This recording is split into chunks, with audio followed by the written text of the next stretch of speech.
Today, we got a special episode for you going over all the untruths, misconceptions, and straight up lies about Spokane. I didn't want to give it to you from a Spokanite's local boy's perspective, so I brought in a Seattle expat, Sarah. Hello.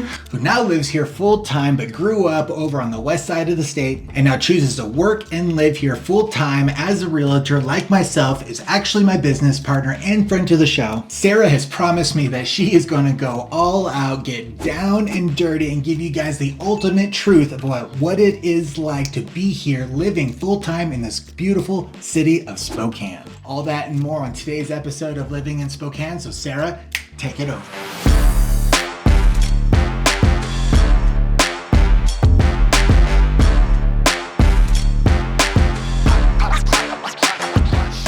Hi guys, my name is Sarah Haywood. I am a Seattle expat to the Spokane area, and before I moved here, I did a little research on Spokane, and growing up in the Seattle area, I've heard a lot about Spokane, but once I moved here, I realized a lot of what I heard were actually lies. But here are some of the biggest misconceptions I realized about the Spokane area once I actually moved over here. Not only is Spokane technically called the PNW, but most people here actually view it as the inland northwest. And that's because of a few different factors, but the weather is one of the biggest factors. Spokane is much drier, not only drier than the rest of the country, but much drier than the Seattle area. We get about half of the national average rainfall per year, which brings Spokane right around 17 inches per year. Whereas Seattleites are used to nearly 40 inches of rainfall per year, and that does make a big difference for your local environment. Not only just the rainfall, but in terms of the amount of sunny days you can expect. The Seattle area and the western side of the state is known for cloudy,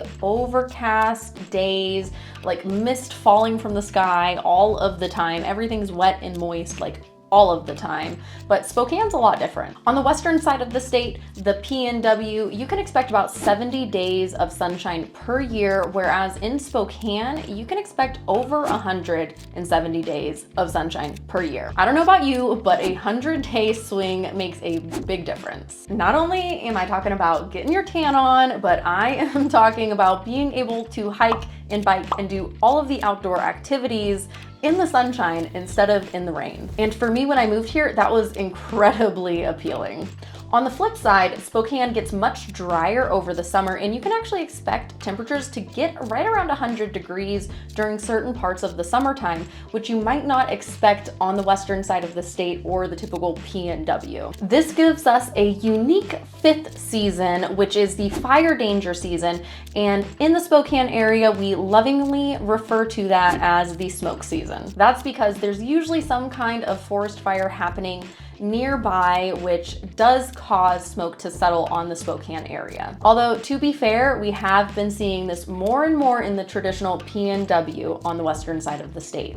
Another big misconception I heard about Spokane was that it's cheap to live here. And if you're coming from a major metropolitan area like Seattle, that is absolutely true. In fact, Spokane is about 30% less in terms of cost of living than the Seattle area. And Spokane is about 10% lower than the state of Washington average cost of living. But if you come from deep suburbia or maybe somewhere like the Midwest, somewhere more rural, you'll actually find that Spokane is 3% higher than the national average for cost of living.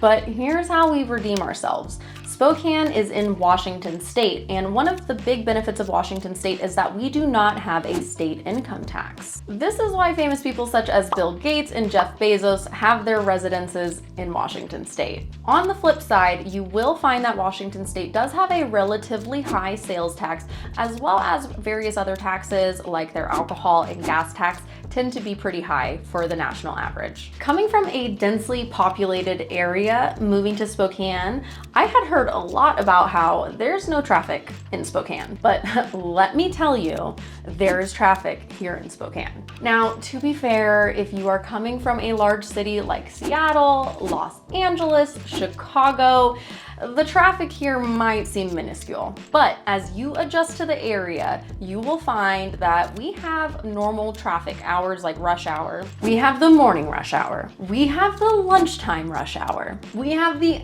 after school rush hour. And then we have the after work rush hour. And I'm pretty sure there's just a rush hour just for the fun of it. This is because Spokane is pretty densely populated as we see more people move to the area. After all, we are the second largest city in the entire state of Washington. And while the Seattle area is still number one, the Spokane area is unique in that we don't have a major north-south freeway. So you'll find that some of the infrastructure here is not necessarily set up properly to travel around during those rush hour times. This often creates traffic going north-south during those rush hour times, but you actually also see it going east-west, so it ends up just being traffic everywhere. But one of the cool things is the traffic clears relatively quickly once you're outside of those rush hour periods. Now, to be fair, there is a north-south freeway being built, but it's kind of a running joke in Spokane at this point because that freeway has been expected to be built since the 70s. They are making progress on it at this point, but you won't find it to be of much use if you are someone who travels north-south frequently. So keep that in mind if you are moving to Spokane and you don't want to live close to where you work.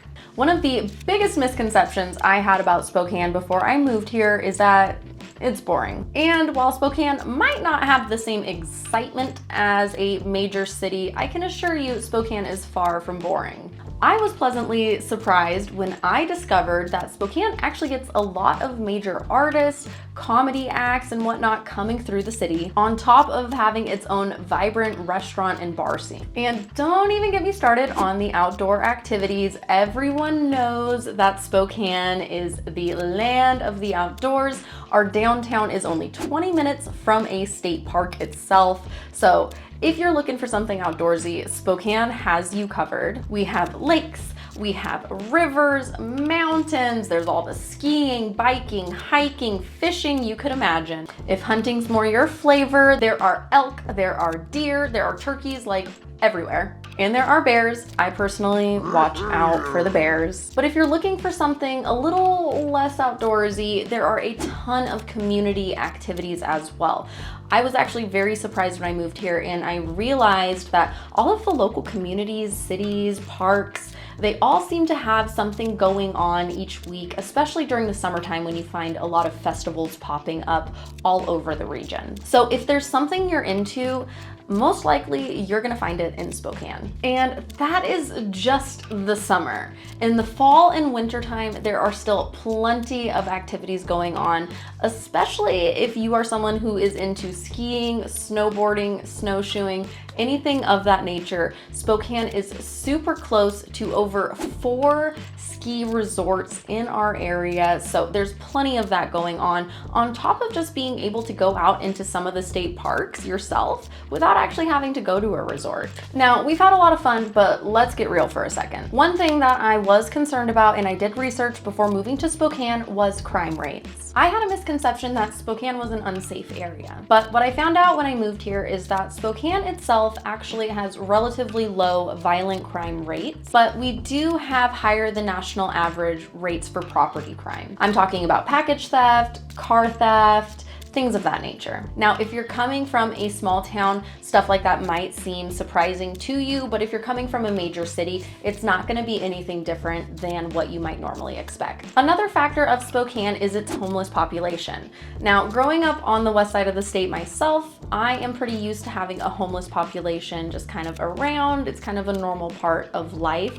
But if you're not used to that, when you move to Spokane, it is something that will stick out to you. There are a lot of missionary services in the Spokane area, so it's an area where homeless people do find help often, so you might find it seems like it has a relatively high homeless population. For the most part, all of these people are perfectly fine, but best rule of thumb is just to practice safety measures that you would normally practice at home or in any major city that you visit. I myself feel perfectly safe in the Spokane area, but I come from a major city, so I'm pretty used to taking safety measures measures and precautions, especially when it comes to protecting property. To me, Spokane does feel like a small town, and the community here is very connected, which to me was an excellent trade-off. So to be honest, it's not something that really stays front of mind. Another misconception about Spokane is that there are not a lot of education options here. This is something I had just always heard, and knowing that Washington State University was down in Pullman and not Spokane,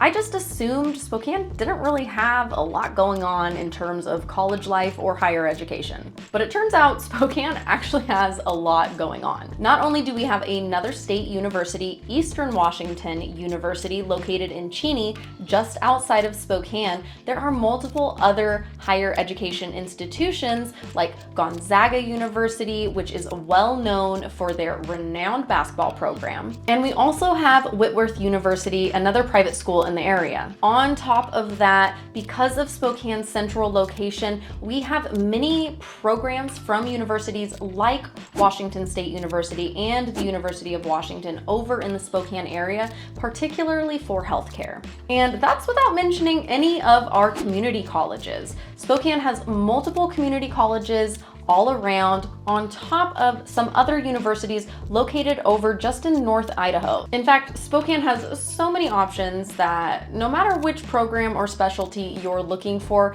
the likelihood of Spokane having it is probably pretty high. I hope I helped you clear up some misconceptions you might have about living in the Spokane area. My name is Sarah Haywood. I am one of the relocation experts here at Living in Spokane. And I want to thank you for watching our video today. And if you're someone who wants to move to the Spokane area, you already live here and want to know more about where you live, be sure to subscribe and make sure those notifications are on. If you have any questions about moving to Spokane or want to start your journey, be sure to reach out to one of the links below. Otherwise, thank you so much for watching, and I will see you guys later.